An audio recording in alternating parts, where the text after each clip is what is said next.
Bem, esse vídeo aqui é bem tranquilo pelo que tá no título.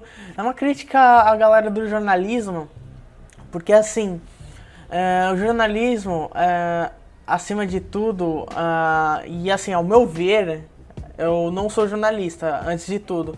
Eu sou publicitário, mas tive algumas disciplinas de jornalismo na faculdade.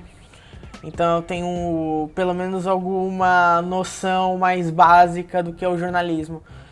Primeiro, jornalismo sem crítica a algo, alguma instituição, alguma empresa, não é jornalismo, isso é relações públicas. Se você que é jornalista, você vai publicar alguma coisa que tem de ser necessariamente a favor de alguma empresa ou algum órgão governamental, como o governo federal, por exemplo, isso não é uma notícia, isso é um release, é diferente.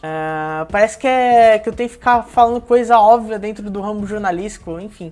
Segundo ponto, bem interessante, não existe imparcialidade.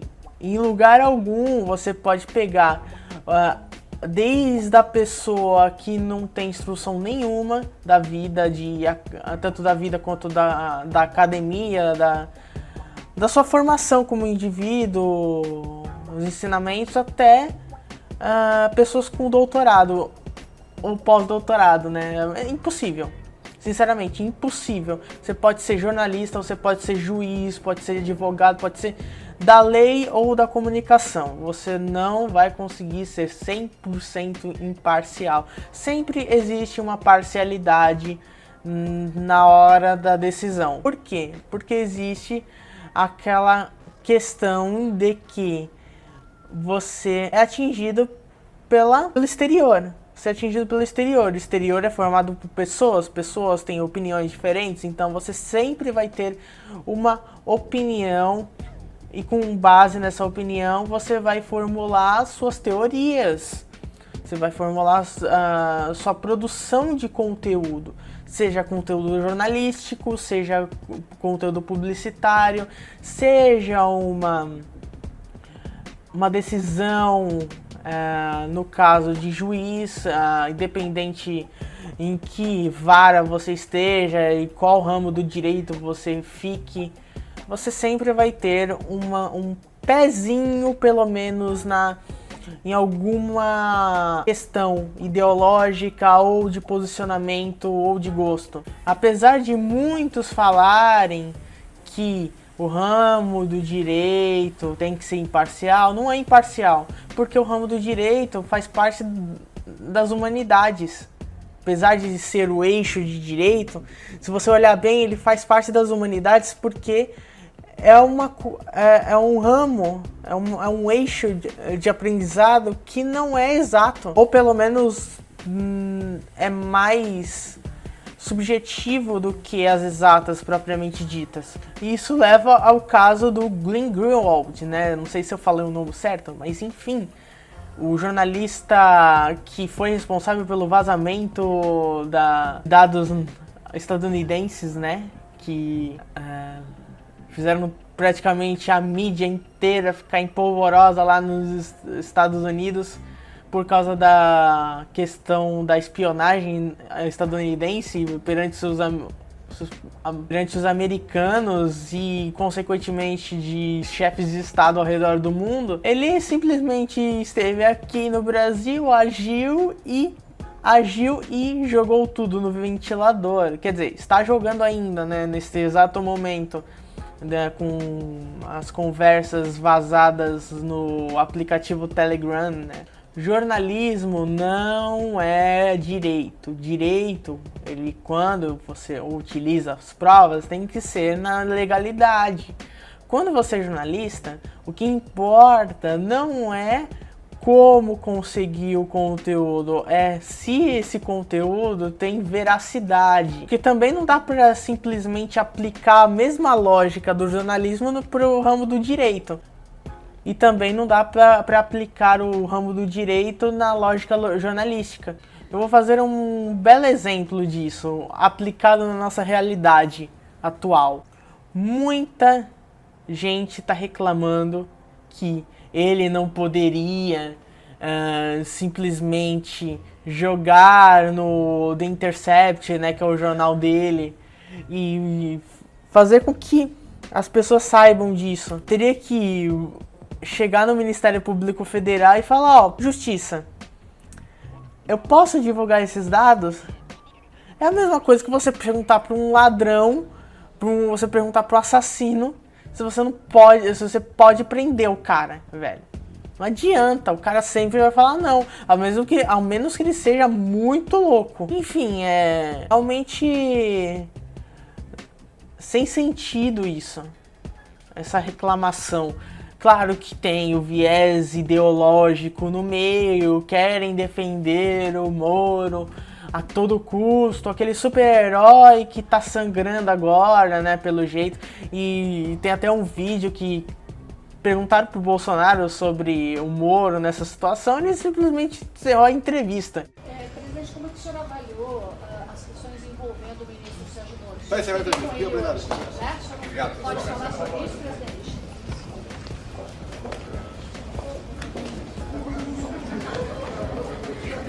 Bem, a minha parte que é crítica ao jornalismo é que todo esse espetáculo midiático ao redor do PT, especialmente ao Lula, foi muito devido aos grandes meios de comunicação. Eu, como comunicólogo, um publicitário, eu sei muito bem as formas de manipulação, ou pelo menos a maioria delas, e é muito evidente que há manipulação, principalmente dos veículos relacionados à Globo. Aí um adendo, a Globo tem um histórico de manipulação bastante relevante, principalmente ao redor da ditadura militar. Recomendo vocês assistirem um documentário chamado Muito Além do Cidadão Kane, está disponível no YouTube, e adivinha só, a Globo tentou proibir, ou proibiu e depois conseguiram tirar essa proibição, não lembro direito, mas teve essa proibição e acabou indo pro YouTube e qualquer um pode assistir, de graça. Simplesmente fala da manipulação que a Rede Globo de televisão fez durante a ditadura militar, sua hegemonia, a questão de aliança com os militares, tanto que quando teve as revoltas, as manifestações contra o regime ditatorial da época de 1964, final da época no caso, né, que se iniciou, a Globo simplesmente fez pouco caso, e como a Globo na época era muito mais hegemônica que hoje, antigamente não tinha internet, mídias sociais, redes sociais, não tinha esse tanto de veículo jornalístico noticiando os casos hoje em dia.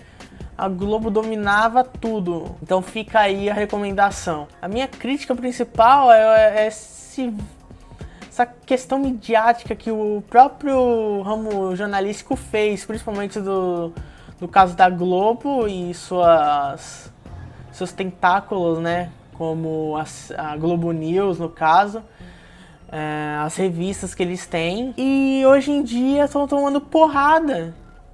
Eles não aprenderam isso. O governo Bolsonaro não está ligando para veículo jornalístico. Não importa se você tem um histórico. A partir do momento que você sai da linha do bolsonarismo, você já é rechaçado. Aconteceu com o Reinaldo Azevedo, um dos caras mais críticos da direita. O pessoal não aprende. E parece que não entra na cabeça dessas pessoas que extremista não tem pensamento crítico. Ele só quer destruir tudo que é antagônico a ele ou que na cabeça dele seja antagônico. Tudo bem que existe a questão ideológica, como eu falei no começo, que não existe imparcialidade, ou pelo menos não existe 100% dela.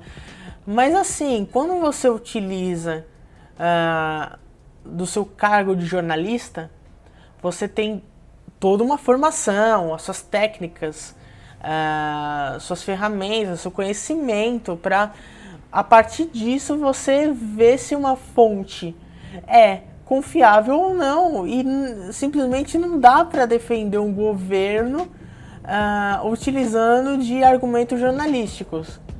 Porque se você tentar usar qualquer argumento jornalístico para algo indefensável, como cortes na educação, por exemplo, ou mesmo questões relacionadas à abolição total da tortura, isso não é jornalismo, isso é relações públicas. É relações públicas, e quando eu falo de relações públicas, é para interesse dos próprios donos da emissão. Emissão é o ato de você emitir alguma coisa para um certo número de pessoas. Então você é um governo, você emite algo, e se tem uma pessoa que usa de seu conhecimento jornalístico para comentar a favor do governo, se for com relação a algo indefensável, não adianta, isso é RP, Relações Públicas. O pessoal tem uma dificuldade em saber o que é jornalismo e relações públicas. Os dois, de início, eles andam lado a lado, porque eles trabalham com questões jornalísticas, só que quando você trabalha com o ramo de jornalismo, você tem a obrigação de fazer uma crítica, de questionar, enquanto o RP é uma coisa, é um ramo mais passivo. É um ramo mais passivo que só recebe e não questiona tanto. Levando tudo isso em conta, eu creio que essa questão do The Intercept Brasil vai levar o Moro pro buraco. E, consequentemente, se formos bastante otimistas, a queda do presidente Bolsonaro. Porque se existe algo que é mais cabeludo do que isso, provavelmente não exista mais no governo dele. Tirando a questão das milícias e tudo mais, a questão da corrupção mexe muito com o pensamento do brasileiro. Corrupção e economia. Então, creio que as próximas manifestações que vão ocorrer vão ser muito maiores. Bem, esse é o final do vídeo. Eu já falei o que eu tinha que falar. Tem 2 outros vídeos aqui para você assistir. Se você gostar do canal, clique em gostei, se inscreva. E é isso, até a próxima. Tchau!